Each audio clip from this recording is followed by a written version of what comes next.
This video accompanies part 16 of the Digital DJ Tips Learn to DJ free email course.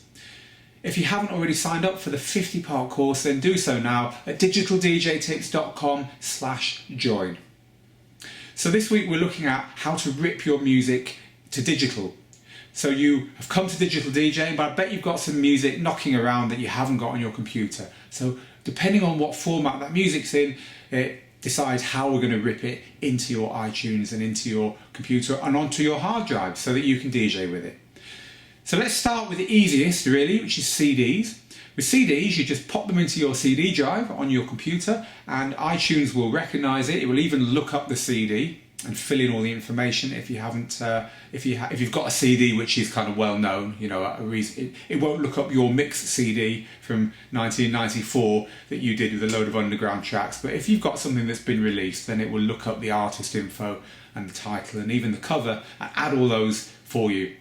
The only thing to remember about iTunes is to set it to the highest quality possible when you're ripping.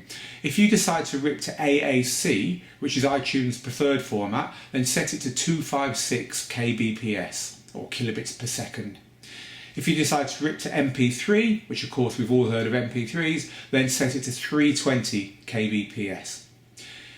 If you aren't sure which to rip it to, well, the decision really depends upon where you're going to get your music from. If you want to keep all your music as MP3 for simplicity's sake or whatever, then just set it to MP3. iTunes will let you do that.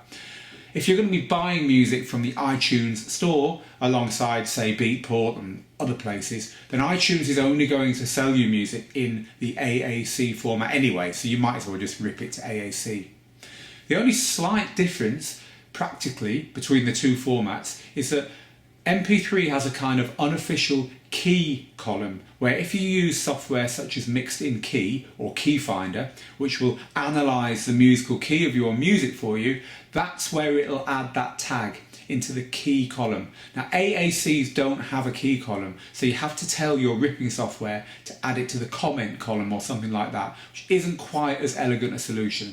So if you think you're going to be key ripping your information and adding it to your MP3s, then maybe it's best to go with MP3 rather than AAC.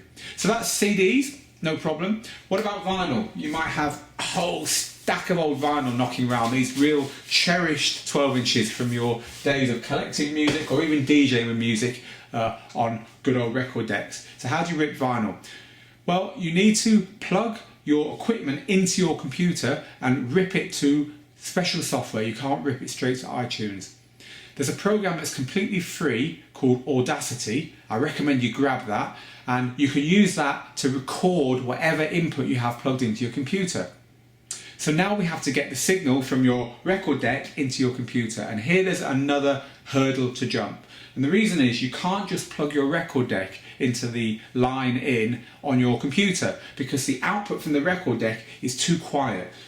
So you need to plug your record deck into either a DJ mixer or a phono preamp.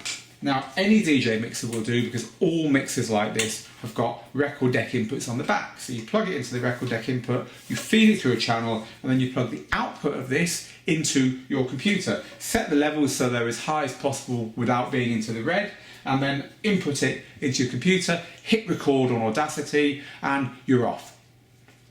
If you haven't got a DJ mixer knocking around and you're going to be doing a lot of vinyl ripping, you can buy little boxes such as this one. This is by a company called Artcessories and it's called the Phono Plus preamp. And what that does is bypass your computer's internal sound card and plugs straight via USB into the computer and allows you to amplify this to a level that's loud enough or in that box and then feed that straight into your computer and give you a really high quality signal. Now, in fairness, I find that most laptops, certainly most laptops I've used to rip music on, the music sounded fine ripping it using the internal sound card. But as always, use your ears. And if you're doing a lot of ripping and you've got a real ear for these things and your vinyl's in great condition and you want to preserve it at the highest quality possible, if you think you can hear a difference or that you will hear a difference buying a solution like this, then by all means go ahead and do it. My third piece of advice though is really, if you are ripping a lot of vinyl, ask yourself, is it worth your while to sit there and do it? I sat there and spent a whole summer ripping vinyl literally a whole summer ripping my vinyl collection, which was massive, to MP3 right when digital DJing began. And to be honest with you, I wish I hadn't. I wish that the first thing I'd done would be to go online and buy all those records once and for all from iTunes, and then stick the actual vinyl on eBay and get rid of it with my conscience clean because I bought a replacement. It takes so long to rip vinyl that, you know, say you're ripping 6, 7, 8 records, say that could take you an hour and a half. Now, is that worth the $6, $7, $8 it would cost you to just go and buy them? If it is worth it, then fair enough, but make that decision. Finally, cassettes.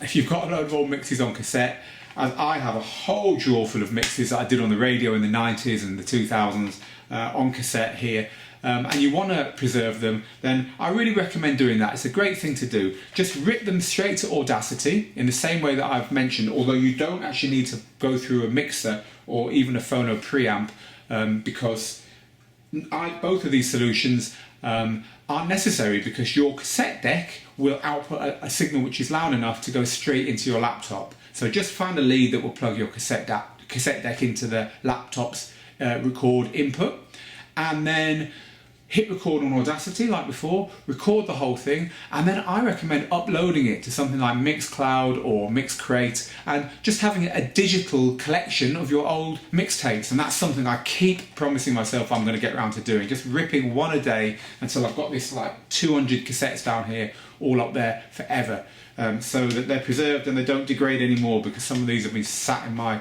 garage for a long time. So there's my advice on how to rip your stuff to digital. I'm really looking forward to talking to you next week with the next instalment of the Learn to DJ free email course. See you then.